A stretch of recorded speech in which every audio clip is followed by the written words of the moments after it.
Shalom, selamat malam Bapak Ibu Saudara. Jemaat Mezbah Doa, dimanapun berada pada malam hari ini, mari kita mau sama-sama datang menyembah Tuhan malam hari ini. Kita mau naikkan ucapan syukur kita. Jika kita udah diberikan kesempatan untuk saat ini boleh bergabung di dalam Mezbah Doa malam hari ini, mari kita siapkan hati kita. Sama-sama berdoa. Tuhan Yesus, terima kasih Bapak buat malam hari ini. Jika sampai saat ini Tuhan masih memberikan kami kehidupan. Di dalam kondisi apapun pada malam hari ini Tuhan, kami mau belajar untuk menyembah Engkau. Di dalam setiap situasi apapun dalam kehidupan kami mau belajar menjadi hamba yang taat, yang setia kepadamu. Biar Engkau terus menuntun langkah-langkah setiap kami. Engkau memimpin kami terus selalu senantiasa Tuhan. Engkau memberikan setiap tuntunan dan petunjuk-Mu untuk kami terus berjalan sesuai rencana Tuhan. Terima kasih Bapak. Terima kasih. Biar Engkau menguduskan, menyucikan setiap kami. Kami menikmati hadirat-Mu, mengalami perjumpaan pribadi dengan Engkau malam ini Tuhan. Terima kasih, terima kasih. Mari sama-sama datang, mari kita sama-sama sembah. Naikkan ucapan syukur-Mu buat Tuhan. Naikkan mazmur-Mu. Kami bersyukur Tuhan, sebab Engkau sungguh baik.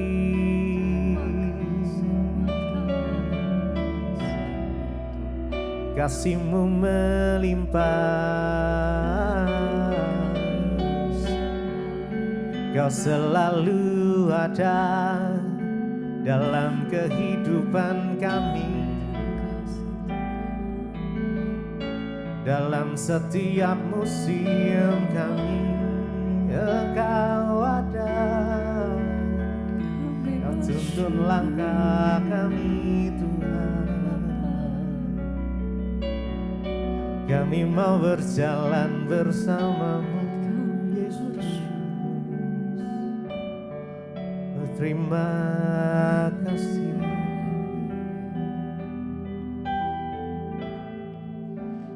Bukan Tuhan yang melihat rupa, Kau bukan Tuhan, Kau bukan Tuhan yang memandang harta. Hati hamba yang selalu Kau cari, biar Kau temukan di dalam selama ku hidup, ku mau menyembah-Mu, sebab Engkau sangat berarti bagiku. Yang terbaik yang ada padaku, ku persembahkan kepadamu. Kau bukan Tuhan, Tuhan yang melihat rupa. Kau bukan Tuhan yang memandang harta. Hati hamba yang selalu Kau cari, biar Kau temukan di dalamku. Selama ku hidup, ku mau menyembah-Mu, sebab Engkau sangat berarti bagiku.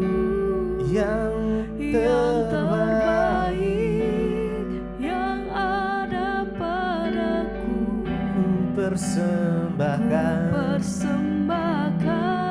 kepadamu.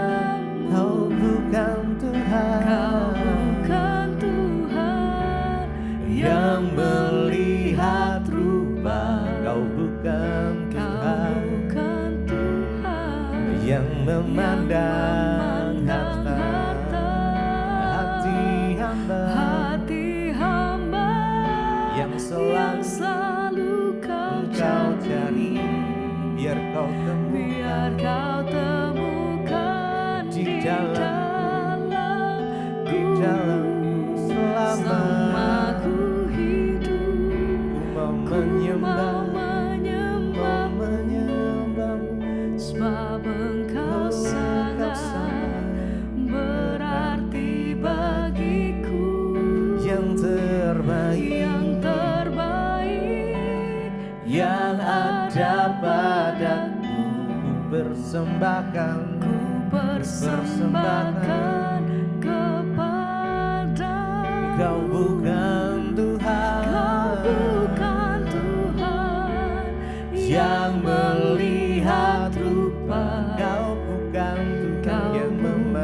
Tuhan yang memandang harta, hati hamba yang selalu kau cari.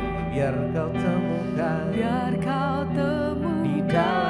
di dalamku. Selama ku hidup, ku mau menyembahmu, sebab Engkau sangat berarti bagiku.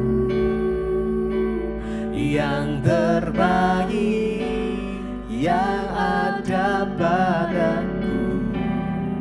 Biar kau Persembahkan kepadamu, Yesusku. oh Yesusku, Yesusku.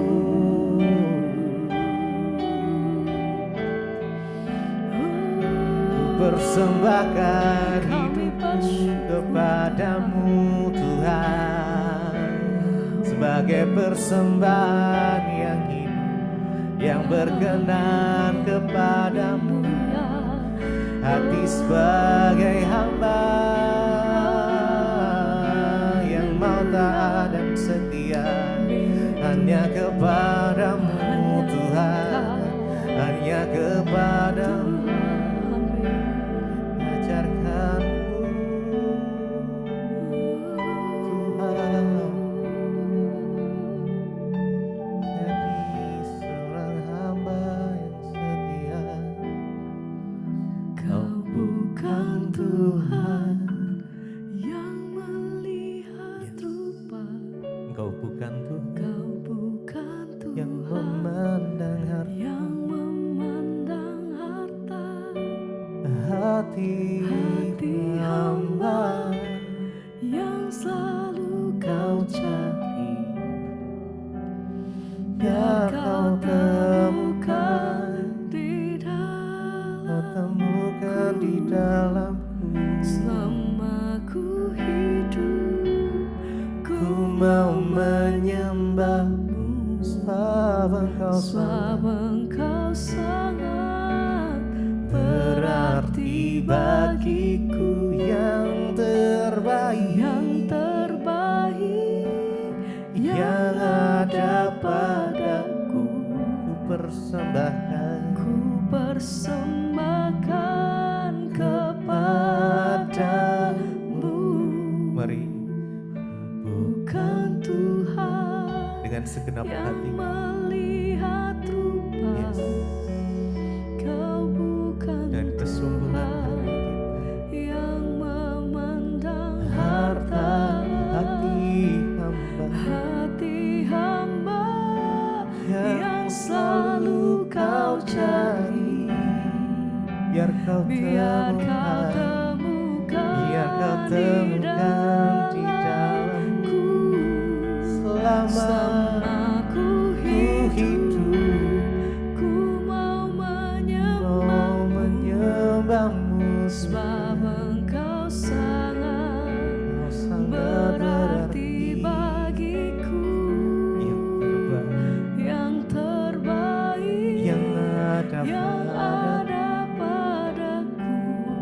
persembahkan persembahkan sekali lagi. kepadamu. Kau bukan Tuhan Kau bukan Tuhan yang melihat melihat rupa. Kau bukan Kau Tuhan bukan yang memandang harta yang memandang harta hati hamba. hati hamba yang selalu kau cari. Biar kau temukan, Biar kau temukan biar kau di temukan dalamku. selama Ku hidup, ku mau menyembahmu. sebab Engkau sangat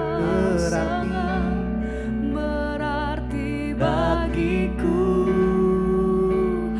Yang terbaik yang ada padaku, persembahkan, ku persembahkan kepadamu. Yesusku, Yesusku, Yesusku.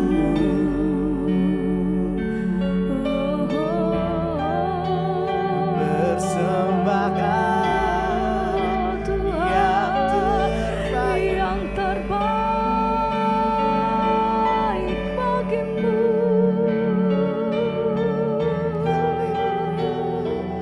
Oh Tuhan, haleluya.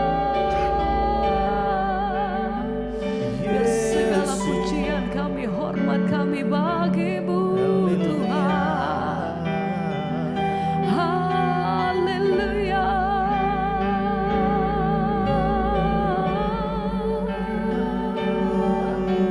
Terima kasih Tuhan, terima kasih, terima kasih. Oh, memilihmu bagian yang terbaik. Amin. Selamanya tak akan terganti.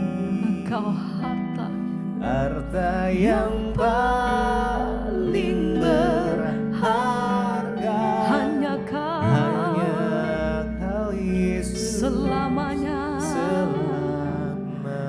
memilihmu bagian yang terbaik. Selamanya takkan terganti. Harta yang paling berharga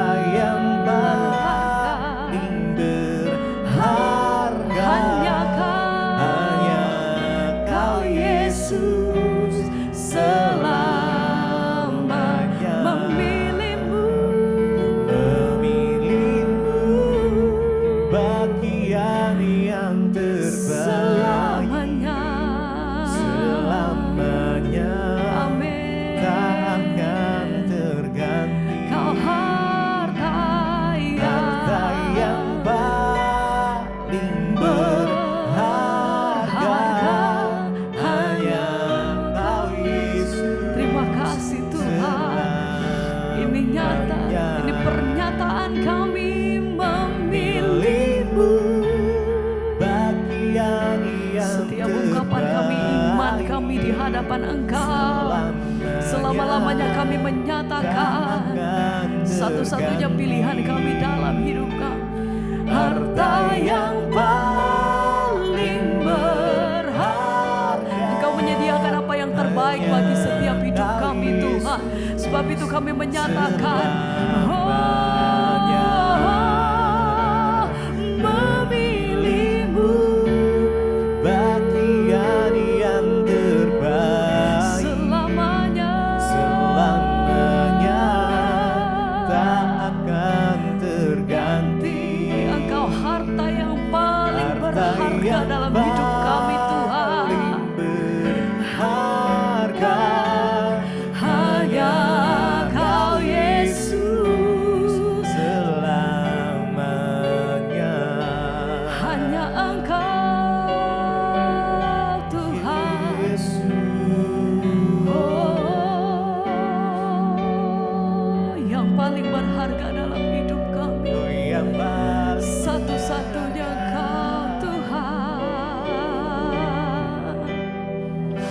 Perlindungan-Mu Tuhan atas hidup kami, penyertaan-Mu Tuhan, dan bahkan pemeliharaan Tuhan yang sempurna atas hidup kami. Kami bersyukur Tuhan.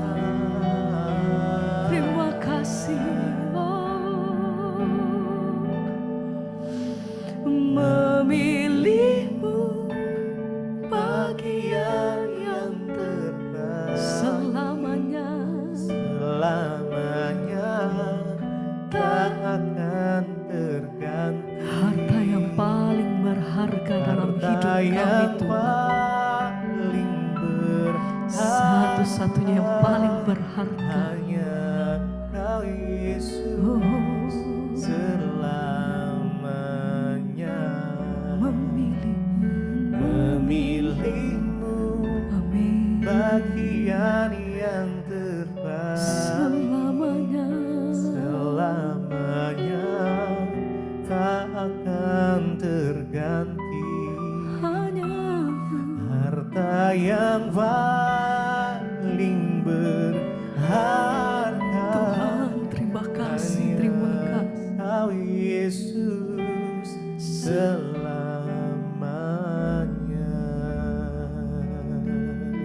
Hanya Engkau Tuhan. Terima kasih, terima kasih. Hanya Yesus.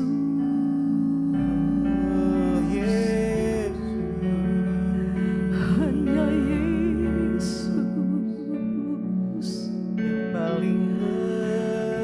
Engkau Tuhan.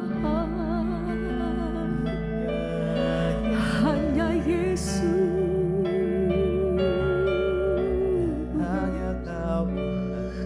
Kesetiaan-Mu dalam setiap musim dalam hidup kami Tuhan. Waktu kami kuat, waktu kami lemah, dalam setiap kelemahan kami Tuhan, Engkau senantiasa selalu ada di dalam setiap waktu-waktu kami. Sebab itu hati kami berkata, Tuhan, kami hanya punya Tuhan yang selalu ada dalam hidup kami. Tuhan yang mencari kekuatan dalam hati kami. Tuhan yang selalu menguatkan setiap jalan langkah hidup kami sampai hari ini. Sebab itu dengan kami mau katakan, bukan karena kuat dan gagah kami Tuhan, tapi karena kami tahu bahwa Tuhan selalu menyertai langkah hidup kami sampai hari ini. Ajar hati kami selalu bersyukur Tuhan, karena kami punya Tuhan yang besar. Kami punya Tuhan yang mengasihi kami dengan luar biasa. Terima kasih Tuhan. Terima kasih Tuhan.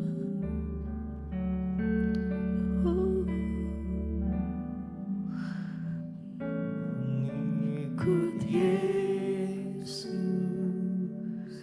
itulah kesukaan hatiku.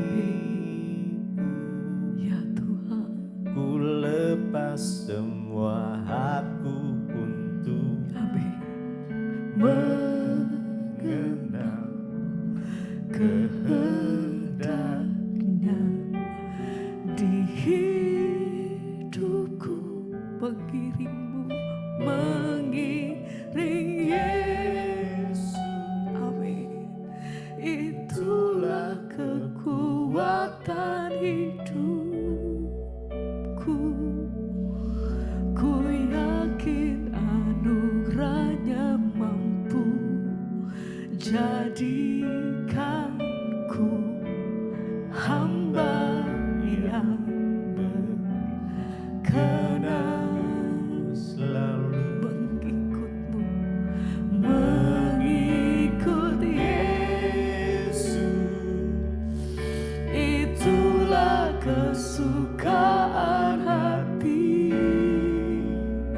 Ya Tuhan, ku lepas semua hakku. sebab hanya Tuhan yang menyertai hidup kami dalam masa-masa yang sulit sekalipun. Di hidupku mengiring Yesus, itulah kekuatan kekuatan hidupku. Ku yakin anugerahnya mampu jadikan Tuhan yang berkenan selalu mengikut Yesus. Itulah kesukaan hati. Terima kasih Tuhan. ku lepas semua aku untuk mengenal Kami meletakkan setiap keinginan kami Tuhan. Karena kami tahu kepada siapa hati kami menyembah. Engkau kekuatan hati kami Tuhan. Engkau yang tahu, Engkau yang jauh lebih mengerti apa yang ada di hadapan kami.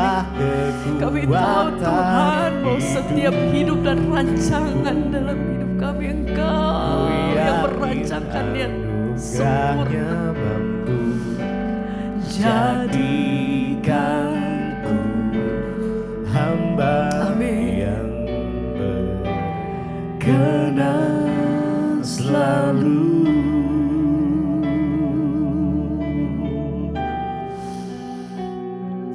Rancangan-Mu atas hidup kami itu sempurna adanya Tuhan. Sebab itu kami meletakkan setiap kehidupan kami di dalam Engkau Tuhan. Kami datang merendahkan diri di hadapan Tuhan dalam hadirat-Mu Tuhan. Kami melepaskan setiap keinginan kami. Dan kami meletakkannya semua di bawah kaki-Mu Tuhan.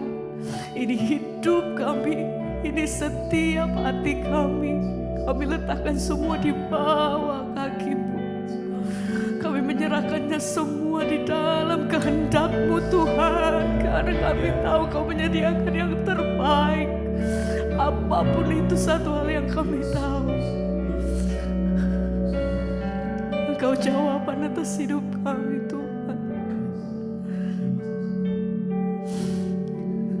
Ini hati kami. Ini hidup kami. Mengikut itulah kesukaan hatiku. Ku lepas semua hakku untuk mengenal kehendak-Nya. Amin. Di hidupku Mengiring Yesus. mengiring Yesus. Itulah kekuatan hidupku. Ku yakin anugerahnya mampu jadikanku hamba yang berkenan selalu.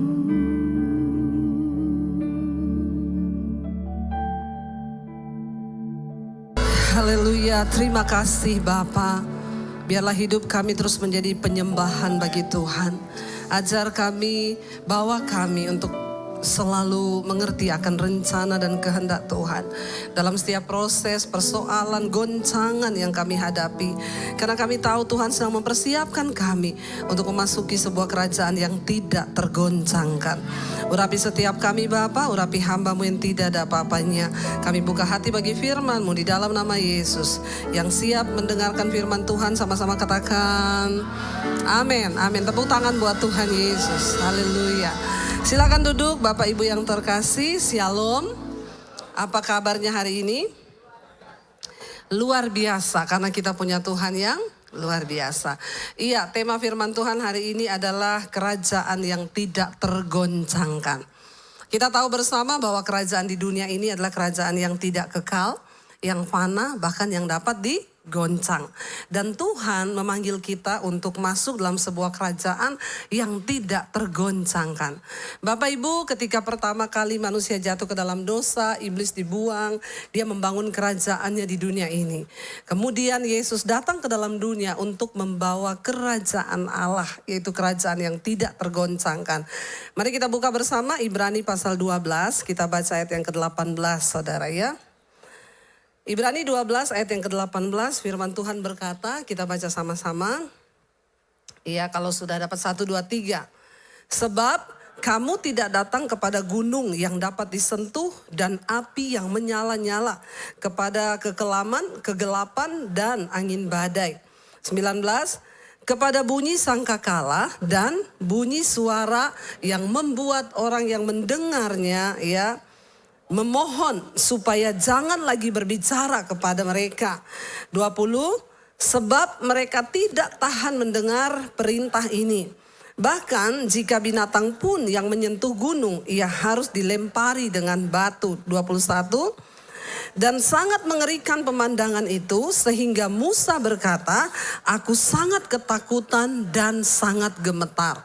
Saudara, kita baca sampai di situ dulu. Firman ini berkata, kita ini sekarang tidak lagi datang kepada gunung yang dapat disentuh dan kita nggak datang kepada api yang menyala. Kita juga tidak datang ke dalam kekelaman, kegelapan dan angin badai. Apa maksudnya ini? Bapak Ibu, ketika di perjanjian lama, dulu bangsa Israel mencari Allah, Tuhan itu tidak berwujud. Dia menyatakan dirinya dalam bentuk api, dalam bentuk badai, angin, ya dia tidak terlihat dan tidak bisa disentuh. Dan ketika itu bangsa Israel pun ya tidak berani untuk mendekat dengan Tuhan. Ketika Musa naik di atas gunung, Tuhan berkata kepada Musa, jangan ada seorang pun yang ikut dengan engkau, sebab dia pasti akan mati. Tidak ada seorang pun yang bisa mendekat kepada Tuhan.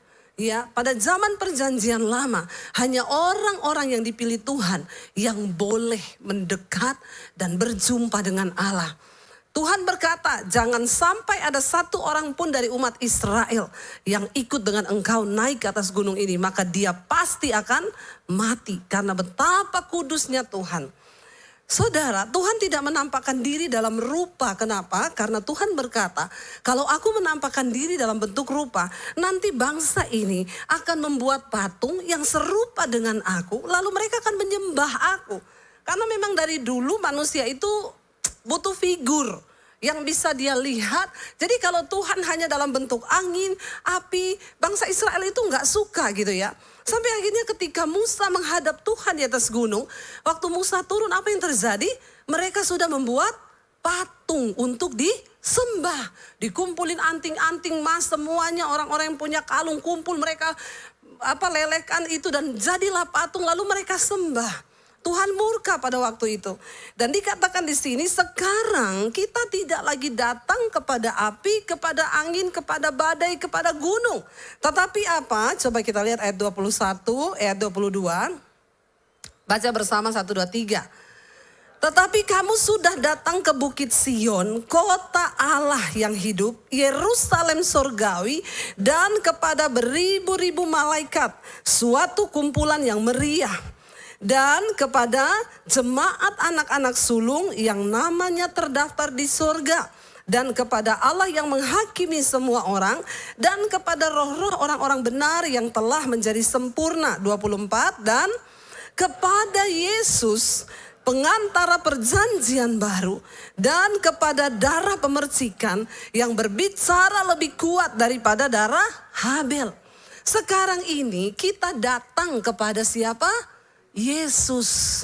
Jadi Bapak Ibu, ketika Tuhan berusaha mendamaikan dirinya dengan manusia tapi tetap nggak bisa. Dan Tuhan itu tahu manusia itu butuh figur. Lalu dia turun ke dalam dunia, Allah yang adalah firman. Ya, dia menyatakan diri dalam rupa manusia, yaitu dalam Yesus Tuhan. Makanya dikatakan di sana kita datang kepada Yesus. Dia adalah apa? Pengantara perjanjian baru. Jadi kita tidak lagi seperti orang di perjanjian lama yang tidak mengenal siapa Tuhannya, yang tidak mengenal siapa Allahnya. Makanya Yesus adalah benar-benar juru selamat. Dia adalah Tuhan itu sendiri. Jadi jangan ada yang berkata dia bukan Tuhan.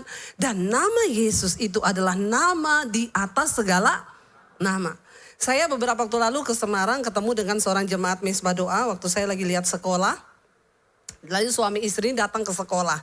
Lalu mereka bilang, Bu kami jemaat Mezbah Doa Bu, saya itu mau bersaksi. Gimana?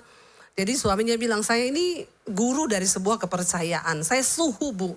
Saya ini bisa panggil arwah, saya bisa panggil roh-roh. Ya, saya bahkan bisa ketemu dewa-dewa kepercayaan saya. Istri saya dulu Kristen, sejak menikah dengan saya dia ikut agama saya. Terus Bu, tiba-tiba istri saya ini mengalami dan diserang oleh roh, nggak tahu itu apa, tapi istrinya ini ketakutan. Tiap hari dia ketakutan. Sampai suaminya itu bingung, dia nggak mau makan, ke toilet aja minta ditemanin suaminya. Siang malam takut, bukan cuma malam, siang juga takut. Suaminya ini saudara udah bawa dia ke suhu, dia kan suhu, dia punya guru lagi di bawah. Sudah dipanggilin arwah, sudah dipanggilin dewa, tapi nggak bisa sembuh. Suaminya bilang, Ibu yang sangat melelahkan. Karena dia nggak bisa tidur, otomatis saya juga nggak bisa tidur. Ya kalau saya cuma suruh liatin dia nggak apa-apa Bu. Dia itu minta setiap malam dibelai-belai punggungnya. Bayangkan Bu dari jam 12 malam sampai jam 5 pagi saya ini harus belai punggungnya. Ada di sini bapak-bapak yang mau belai istrinya dari pagi sampai dari malam sampai subuh ada? Coba saya mau tanya bapak-bapak di sini atau memang semua bapak-bapak yang luar biasa ya? Nggak ada kan bapak-bapak ya mau belai istri dari malam sampai subuh bangun lagi pagi lagi. Ya yang ada bapaknya berdoa Tuhan cabutlah nyawanya. Capek dia nggak tidur ke toilet ditemenin. Tiap malam suruh elus-elus. Kalau nggak dia manifest saudara. Akhirnya bapak ini sudah stres dibawa ke rumah sakit. Ya karena dia nggak makan-makan badannya kurus kering. Dokter bilang Bu ibu ini sebenarnya nggak ada sakit. Tapi saya juga nggak tahu kenapa ibu jadi begini. Akhirnya suaminya sudah menyerah, sudah mencoba segala cara nggak bisa. Lalu suaminya itu cuma ingat gini, istriku ini dulu kan dari Kristen. Ya, kenapa saya nggak coba aja ya panggil pendeta atau siapa untuk mendoakan. Lalu dia telepon temennya. Temennya itu pendeta, dia bilang, ya kamu bisa nggak? Istriku ini diapain lah, didoakan atau diapalah, saya sudah angkat tangan loh. Tidak ada yang bisa menyembuhkan istri saya. Akhirnya datanglah temannya ini. Waktu itu istrinya masuk keluar rumah sakit terus saudara. Gimana nggak tidur coba, nggak makan, asam lambung lah segala macam. Akhirnya datanglah teman yang pendeta ini. Didoakan saudara. Waktu didoakan dalam nama Yesus. Dia bilang dia rasa ada roh yang dicabut dari dalam dirinya. Tiba-tiba dia sembuh. Ya dia sembuh lalu setiap hari dia ikut Mezbah Doa, dia ikut khotbah. Imannya bertumbuh sekarang jadi berani, berat badannya naik dan dia sembuh total. Lalu suaminya bilang, kamu kembali ke gereja. Kalau saya tunggu dulu karena saya ini suhu. Saya ini guru di agama saya. Ketemu saya tantang dia, Pak. Ya bukan soal guru atau apa. Bapak sudah mengalami secara pribadi bahwa di dalam nama Yesus itu ada kuasa. Jadi kalau ada orang yang bilang Yesus itu bukan Tuhan, bukan juru selamat, kasihan banget ya. Jadi kalau orang berkata Yesus itu bukan siapa-siapa, dia tidak lebih daripada Adam, dia tidak lebih daripada Musa, itu kasihan. Yesus adalah firman yang menjelma menjadi manusia. Dia adalah Allah itu sendiri, nama di atas segala nama. Di sini jelas dikatakan, kita ini sudah datang kepada Yesus, dia pengantara perjanjian baru. Lihat ayat yang selanjutnya saudara, ayat 25 kita baca dengan suara yang keras ya. 1, 2, 3. Jagalah supaya kamu jangan. Kalau ayat ini menulis jaga supaya kamu jangan menolak dia. Berarti penulis ini sudah tahu bahwa akan ada orang-orang yang. Makanya diingetin. Jagalah supaya kamu jangan menolak dia yang berfirman. Sebab jikalau mereka yang menolak dia yang menyampaikan firman Allah di bumi tidak luput. Apalagi jika kita berpaling dari dia yang berbicara dari sorga. Kita lihat ayat 26 baca bersama 1, 2, 3. Waktu itu suaranya menggoncangkan bumi. Tetapi sekarang ia memberikan janji apa? 1 kali lagi aku akan menggoncangkan bukan hanya bumi saja melainkan langit juga. Saudara, yang ada banyak yang berkata begini, kalau kiamat nanti yang hancur itu cuma bumi. Tapi Mars, planet itu tidak, planet yang lain tidak hancur. Bulan itu enggak hancur. Makanya beberapa ahli mencoba mencari tahu apakah di planet luar itu ada kehidupan. Mereka coba tanam tomat, bisa berbuah. Ya, terakhir penemuan terakhir di Mars itu ada nitrogen dan ada sedikit oksigen. Jadi kemungkinan ada orang-orang yang akan bisa hidup di Mars. Mereka bilang apa? Supaya kalau bumi ini hancur meledak, mereka masih bisa tinggal di Mars. Siapa yang mau berangkat ke sana? Mumpung belum di booking sama Podomoro. Saudara, coupling memang di sana ya, rumah banyak-banyak. Manusia itu mau melampaui Tuhan. Alkitab berkata, di sini dikatakan, ia memberikan janji satu kali lagi. Aku akan menggoncang bukan hanya bumi saja, tapi kalau langit juga digoncang, berarti semua yang ada di tata surya di langit itu hancur gak? Hancur ya, semua planet akan hancur. Bahkan di ayat yang lain Alkitab berkata, bumi ini akan hangus dalam nyala api yang demikian hebat. Dan unsur-unsur dunia semua akan terbakar. Kalau engkau tahu betapa semua akan hancur secara demikian, betapa suci dan salehnya kita harus hidup. Dikatakan akan digoncang. Ayat yang ke-27 baca 1, 2, 3. Ungkapan satu kali lagi merujuk kepada perubahan pada apa yang dapat digoncangkan. Karena ia dijadikan supaya tinggal tetap apa yang tidak tergoncangkan. 28. Jadi karena kita menerima kerajaan yang tidak tergoncangkan, marilah kita mengucap syukur dan beribadah kepada Allah menurut cara yang berkenan kepadanya dengan hormat dan takut. Saudara, perhatikan. Dikatakan di sana ayat yang ke-27 tadi. Ungkapan satu kali lagi, pakai tanda kutip di depan dan di belakang. Ungkapan satu kali lagi merujuk kepada perubahan pada apa yang dapat digoncangkan. Karena satu kali lagi tadi itu dijadikan supaya tinggal tetap apa yang tidak tergoncangkan. Jadi saudara, kalau saya mencoba memahami kata-kata ini, ya, ketika engkau itu masih tergoncang imanmu dalam hal uang misalnya, ya, maka akan ada satu kali lagi Tuhan akan menggoncang keuanganmu sampai engkau itu lulus dan imanmu itu tidak lagi tergoncang dalam soal keuangan. Bilang amin. Jadi satu kali lagi di sini bukan berarti hanya satu kali. Ini bisa jadi ribuan kali kalau kita ini tidak bertobat dan kita nggak peka terhadap maksud Tuhan. Kenapa? Karena satu kali ini tadi dia dijadikan supaya tinggal tetap apa yang tidak tergoncang. Kalau kita ini masih tergoncang dalam hal karakter, contoh ya kalau semua baik, orang tua saya baik, keluarga saya baik, ya suami saya sama saya baik, maka saya akan damai sejahtera, sukacita. Tapi kalau suami saya tidak baik, keluarga saya tidak baik, saya juga tidak damai. Itu artinya karaktermu itu masih bisa tergoncang. Ingat, kita menerima kerajaan yang tidak tergoncang artinya apa? Hanya orang-orang yang tidak tergoncang imannya, yang tidak tergoncang karakternya, mereka juga yang bisa masuk dalam sebuah kerajaan yang tidak tergoncang. Jadi kenapa Tuhan bilang akan ada ungkapan satu kali lagi Tuhan akan menggoncang? Ya makanya ada orang, bu, saya ini berkali-kali digoncang terus masalah bisnis. Berarti engkau belum tidak tergoncang. Saya kasih contoh, ada orang yang datang, bu, suami saya itu loh, dulu waktu kami miskin, bu, imannya teguh sama Tuhan. Doa tiap hari, melayani Tuhan. Tapi bu, ketika kami sekarang diberkati, suami saya itu tidak pernah doa, sekarang tidak melayani Tuhan, bahkan sekarang selingkuh. Saya bilang kalau gitu doa lagi biar miskin lagi, amin. Benar nggak Bapak Ibu? Untuk apa engkau kaya kalau engkau jauh dari Tuhan? Berarti suaminya ini masih tergoncang. Kalau nggak ada duit, imannya kuat. Tapi begitu ada duit, tergoncang imannya. Ada loh orang-orang itu memang yang belum siap diberkati. Amin.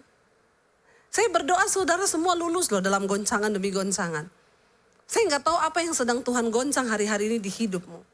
Ya, kalau engkau masih tersinggung dengan orang, itu berarti karaktermu itu masih bisa digoncang. Nah, Tuhan itu mencari orang-orang yang akan tinggal dalam kerajaan yang tidak tergoncang. Ini orang-orang juga yang tidak tergoncang. Waktu engkau difitnah, engkau tetap sukacita. Waktu engkau mengalami masalah, engkau tetap sukacita. Ada uang, engkau memuji Tuhan. Enggak ada uang, engkau memuji Tuhan. Itu namanya engkau sudah tidak tergoncang.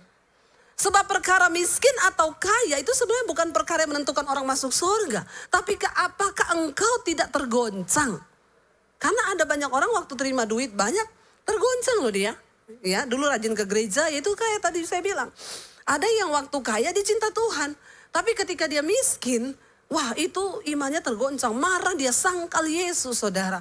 Nah, Tuhan mengizinkan semua goncangan demi goncangan terjadi. Karena dia ingin kita nih punya iman, punya karakter yang tidak tergoncang. Saya kasih contoh, bagi saya dulu waktu kita masih belum, ya masih hidup dalam penderitaan lah ya. Sebenarnya semua orang itu harus menderita loh, karena menderita itu baik. Ya, waktu kami dulu masih menderita, uang pas-pasan. Waktu Tuhan suruh saya kasih uang orang 50.000, 100.000, ya bagi saya ya mudah. Karena mungkin ukuran 50, 100.000 juga itu tidak terlalu besar. Ada orang waktu dia gaji 1 juta, dia setia ngasih perpuluhan. Karena perpuluhannya berapa? 100.000. Dikasih gaji 2 juta setia juga karena cuma 200.000. Tapi ketika engkau punya gaji 100 juta, berarti engkau harus mengembalikan berapa perpuluhan? 10 juta. Saudara, kira-kira engkau rela atau tidak? Rela atau tidak? Nggak usah jawab di sini. Nanti pencitraan tok. Ya, banyak yang masih tanya, perpuluhan boleh apa? Perpuluhan itu sebenarnya masih relevan atau tidak sih, Bu? Saudara, Tuhan itu cuma mengajar kita ini dilatih loh. Dari perpuluhan itu sedikit loh. Kalau dalam itu saja kamu sudah gak setia, bagaimana dalam perkara yang lebih besar? Saya kasih contoh, ketika saya ambil contoh saya aja ya. Dulu bagi kami mungkin memberi 50.000, 100.000 masih ringan. Karena memang ya memang kapasitasnya seperti itu. Ketika kami diberkati Tuhan, saudara. Ya, lalu Tuhan memberi kepercayaan yang besar. Kita ini kan semua hanya bendaharanya Tuhan sebenarnya. Kenapa saudara diberkati? Karena saudara itu mau dipakai Tuhan sebagai bendahara. Bukan untuk kepentingan diri kita sendiri loh. Ya, tapi untuk menjadi saluran kepanjangan tangan Tuhan. Kalau saat kita lihat di sekeliling kita banyak sekali orang yang perlu ditolong. Ya, bukan untuk engkau simpan atau engkau nikmati. Ya, kalau engkau simpan di lumbung, ada orang yang ya simpan duitnya supaya nggak gerak-gerak. Pokoknya 50M atau 100M atau 500M kita masukin deposit. Besoknya mati. Uangmu itu buat apa? Sudahkah itu berguna bagi kepentingan kerajaan Allah? Atau cuma engkau tabung saja? Karena ada orang itu senang waktu lihat-lihat saldo. Iya Pak, iya. Kalau lihat jumlah gitu senang. Saudara, saya mau bersaksi. Ya, bersaksi ini saya semua untuk kemuliaan Tuhan. Berapa waktu yang lalu ya tiba-tiba mungkin ada beberapa yang sudah dengar kesaksian ini. Saya tuh digerakin Tuhan untuk memberkati seorang hamba Tuhan. Saya disuruh beliin mobil bagi hamba Tuhan itu. Waktu saya dengar suara Tuhan itu, spontan yang saya lakukan apa? Saya tengking dalam nama Yesus, setan ini. Setan enggak? Setan.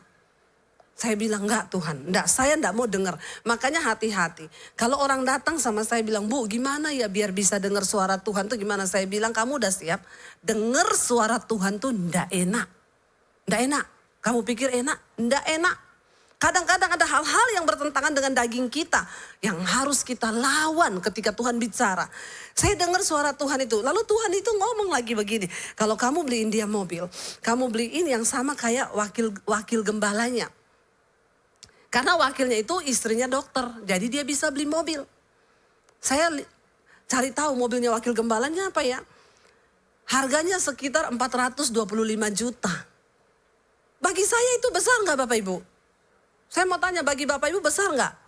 Ya besar kan? Mungkin Bapak Ibu enggak besar ya. Bagi saya tuh besar loh. Jadi saya tengking, lama saya nggak mau gubris itu suara. Dalam nama Yesus, saya tolak. Besok lagi bicara, dalam nama Yesus. Enggak, saya nggak mau dengar.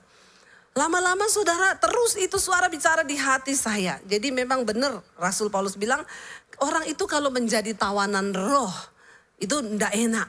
Ya, enggak enak, benar. Lalu saya akhirnya bilang begini, Tuhan gini ya Tuhan ya. Firman-Mu itu berkata, ya istri itu tunduk kepada suami, ya. Jadi saya mau ngomong ke suami saya ya. Kalau suami saya setuju, saya baru kasih ya. Tapi kalau suami saya tidak setuju, berarti kan saya tidak boleh dong ya, tidak tunduk kepada suami. Kita ini kadang pakai firman buat apa ya, mengelabui Tuhan toh. Tapi padahal Tuhan itu salah apa benar? Benar, dia nggak pernah salah. Karena saya tahu suami saya ini orangnya bukan pelit, tapi agak perhitungan. Biasa bapak-bapak itu memang agak perhitungan. Jadi saya pikir saya kasih tahu dia, pasti dia tolak juga. Jadi saya bilang satu kali, saya bilang, saya mau ngomong sama kamu apa? Saya dapat suara Tuhan loh, kita suruh beliin mobil pendeta. Ya, dan Tuhan bilang mobilnya itu ya yang sama dengan wakil gembalanya itu sekian. Suami saya itu diam aja, tumben. Biasa dia bilang, wih gila besar banget. Nggak usah lah, itu kamu halusinasi itu. Bukan suara Tuhan. Dia diem 1000 bahasa. Terus saya tanya, menurutmu gimana loh? Terus dia jawab gini, kamu tahu enggak? Aku tuh udah Tuhan bicara itu udah dari bulan Januari lalu. Ternyata udah lama banget saudara, Tuhan tuh kasih tahu sama dia. Tapi memang karena dia perhitungan, dia diem baik. Jadi saya bilang sama suami saya, oh ternyata karena kamu tuli, makanya Tuhan tuh ngomong ke saya. Ya kalau kayak gini kan saya udah gak bisa berdalih lagi ya. Akhirnya ya kita berunding, yuk gede loh itu buat kita ya. Tapi ya kita ini kan hanya bendaharanya Tuhan, ya kita taat saudara. Tuhan tuh kadang tuh hanya mau menguji hati kita ini loh. Kamu dulu waktu pas-pasan uangmu, tinggal 50.000 uangmu, besok udah gak tahu mau makan apa. Tuhan suruh saya kasih orang yang membutuhkan 50.000 itu, saya berani. Itu kan 50.000, nah sekarang Tuhan sudah berkati jumlahnya lebih besar nih. Tapi apakah setelah aku memberkati engkau, imanmu itu geser, imanmu itu goncang atau tidak? Kalau kamu gak kasih berarti imanmu bergoncang itu. Lalu saya sama suami kita sepakat, ya udah ya berarti kita rela ya keluar segitu ya rela. Ya udah, ini kan punya Tuhan. Saya itu Tuhan kasih gambaran gini, coba kalau kamu punya pegawai bendahara, terus kamu bilang sama dia, besok siapin uang sekian ya, saya mau bayar tagihan. Terus dia bilang, gak mau Pak, gede banget uang segitu buat apa? Saudara marah gak kalau saudara punya bendahara disuruh keluar duit, dia gak mau keluarin duit? Saudara marah? Yang punya bendahara tahu ya, langsung ngomong marah. Yang lain gak punya bendahara. Gak apa-apa, tapi kita sendiri nih. Nah Tuhan tuh ngomong, lah kamu itu kan hanya bendaharaku. Kamu mau gak? Akhirnya kami sepakat saudara, sikap hati kami bilang Tuhan, oke Tuhan, kami mau. Saudara biarlah kita ini semua kedapatan di hadapan Tuhan. Ya bahwa kita ini hatinya tuh rela gitu loh. Tapi apakah kita ini dalam mengikut Tuhan benar-benar kita dilatih, digoncang itu tidak tergoncang? Ya bukan cuma dalam hal uang, dalam hal apapun. Saudara ketika engkau disakiti, lalu engkau masih tersakiti, itu artinya engkau masih tergoncang. Ingat kita ini sedang dipersiapkan masuk dalam sebuah kerajaan yang tidak tergoncang. Di sorga itu tidak ada orang yang karakternya tergoncang. Pagi marah, siang senyum, malam ketawa. Itu gila. Amin. Yang ada di sorga itu orang yang sukacita, terus damai sejahtera, terus nah kapan kita berlatih? Sekarang ini. Dan Tuhan izinkan goncangan satu kali lagi. Engkau gak lulus ya satu kali lagi. Besok gak lulus lagi satu kali lagi. Sampai engkau lulus dan terbukti imanmu, karaktermu tidak tergoncangkan. Waktu digoncang enak Kak? Nggak enak. Waktu digoncang itu tidak enak, persoalan, tekanan, kesusahan. Tapi kita mau lihat buktinya apa yang kita dapatkan nanti kalau kita tidak tergoncang. Mari kita buka Wahyu. Wahyu pasal yang ke-7 ayat 13 sampai ayat yang ke-15 saudara. Inilah yang akan kita terima kalau kita itu lulus setiap satu kali lagi kita lulus ya. Yohanes ketika berada di Pulau Patmos dia mendapat sebuah penglihatan yang besar tentang akhir zaman. Wahyu 7 ayat 13 firman Tuhan berkata di sana, kita baca sama-sama 1, 2, 3. Dan seorang dari antara tua-tua itu berkata kepadaku, siapakah mereka yang memakai jubah putih itu dan dari manakah mereka datang? Jadi Yohanes melihat sekumpulan besar orang pakai jubah putih semua. Dia tanya sama tua-tua yang berdiri di sana, siapa mereka itu? Baca ayat yang ke-14 berkata di sana, ya firman Tuhan bilang apa? Maka ya Tuhan mengetahuinya. Lalu ia berkata kepadaku, mereka ini adalah orang-orang yang keluar dari kesusahan yang besar. Dan mereka telah mencuci jubah mereka dan membuatnya putih di dalam darah anak domba. Karena itu, apa dikatakan? Mereka berdiri di hadapan tahta Allah dan melayani Dia siang malam di bait sucinya. Dan Ia yang duduk di atas tahta itu akan membentangkan kemahnya di atas mereka. Saudara, waktu kita ikut Tuhan, goncangan demi goncangan, itu artinya kesusahan demi kesusahan akan kita alami. Sebab kita ini sedang dipersiapkan untuk masuk dalam sebuah kerajaan yang tidak tergoncang. Dan janji firman Tuhan itu apa? Kelak ketika engkau lulus dari goncangan itu, kita semua akan berdiri di hadapan tahta anak domba Allah, memakai jubah putih. Siapa orang-orang itu? Mereka adalah orang-orang yang keluar dari kesusahan demi kesusahan, goncangan demi goncangan. Tapi mereka tetap bisa menjaga jubah mereka putih di dalam darah anak domba Allah. Amin Bapak Ibu. Karena itu coba kita kembali tadi Ibrani pasal 12 ya ayat yang ke-28. Jadi kita baca bersama Ibrani tadi 12 ayat 28. Jadi karena kita menerima kerajaan yang tidak tergoncangkan, marilah kita mengucap syukur dan beribadah kepada Allah menurut cara yang berkenan kepadanya dengan hormat dan takut. Yang terakhir, sebab Allah kita adalah api yang menghanguskan. Kita memang ada di zaman perjanjian baru, kasih karunia. Tetapi itu tidak berarti standar Tuhan akan kekudusan dihilangkan.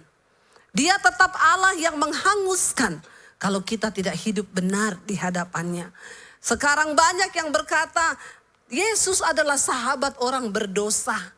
Makanya yang homo tetap homo, yang lesbi tetap lesbi, pelakor tetap jadi pelakor, penipu tetap jadi penipu. Kenapa? Karena mereka bilang Yesus adalah sahabat orang berdosa. Saya bilang jangan lupa ditambah, sahabat orang berdosa yang mau bertobat.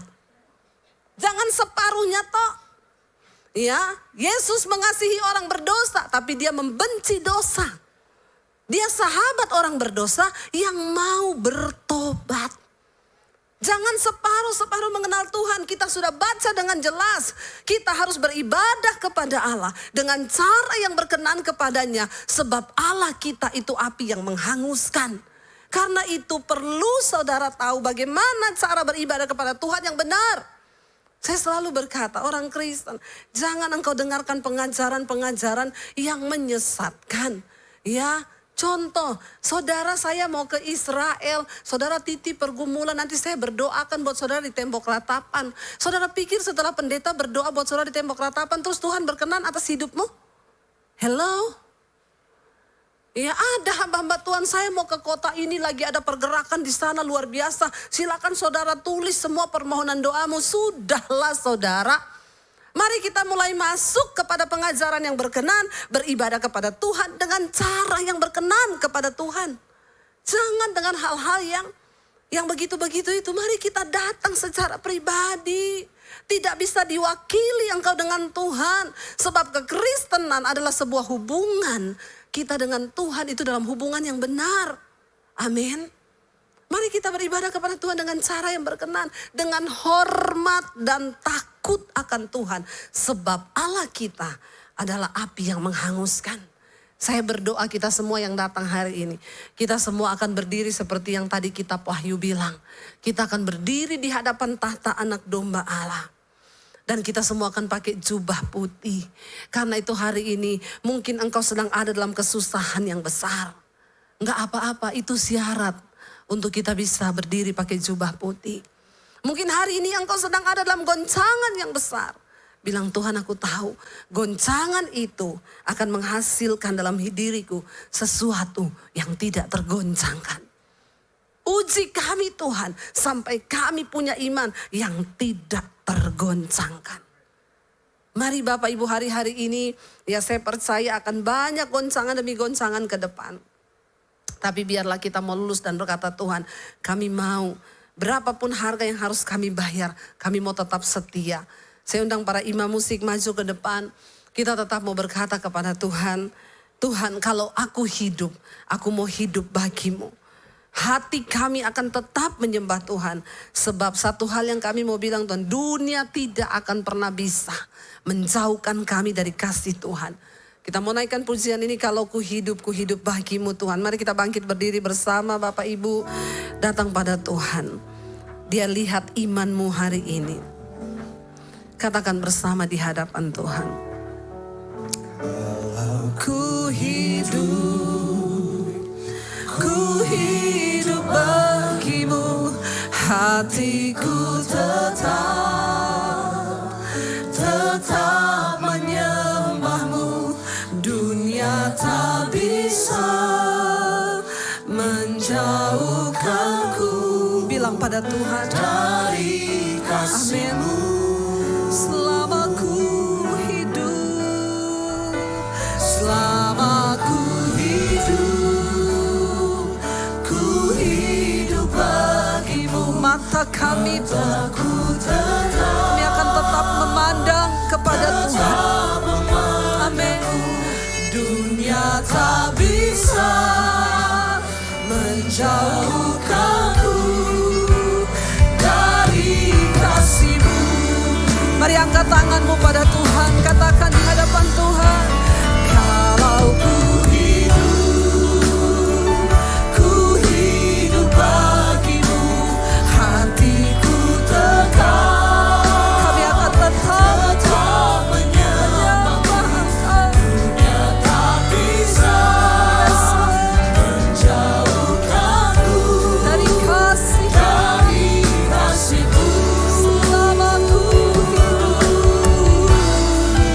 Selama ku hidup bagimu, mataku tetap memandangmu. Dunia tak bisa menjauhkanku dari kasih-Mu. Mari tutup matamu dalam hadirat Tuhan. Hari ini mungkin sedang ada goncangan di dalam hidup. Ada kesusahan yang besar yang kau alami. Saudara, kita sedang dipersiapkan untuk masuk dalam sebuah kerajaan yang tidak tergoncangkan. Biar hari ini bilang pada Tuhan, Tuhan beri kami kekuatan. Kami mau bergantung sepenuhnya hanya dalam kekuatan tangan Tuhan. Kami manusia Tuhan, seringkali kami lemah, kami gagal, tapi kami mau berjuang sampai pada garis akhir. Engkau dapati kami tidak tergoncang Tuhan. Kami butuh anugerah-Mu hari ini. Kami butuh kekuatan yang dari Tuhan saja. Lihat setiap hati kami, lihat iman kami Tuhan. Bawa kami dalam perkenanan-Mu ya Bapa. Beri kekuatan Tuhan, beri kekuatan untuk kami terus berjuang bersama Tuhan. Dunia tak akan bisa goncangkan iman kami. Selama kami dekat dengan Engkau Bapa, terimalah berkat dari Allah Bapa, cinta kasih dari Tuhan Yesus Kristus, penyertaan Allah Roh Kudus yang akan memenuhi hati dan hidupmu mulai hari ini, bahkan sampai kali yang kedua Tuhan Yesus datang menjemput kita. Namamu tercatat di dalam kitab kehidupan. Di dalam nama Tuhan Yesus yang percaya diberkati Tuhan, katakan bersama, amin, amin, amin. Berserah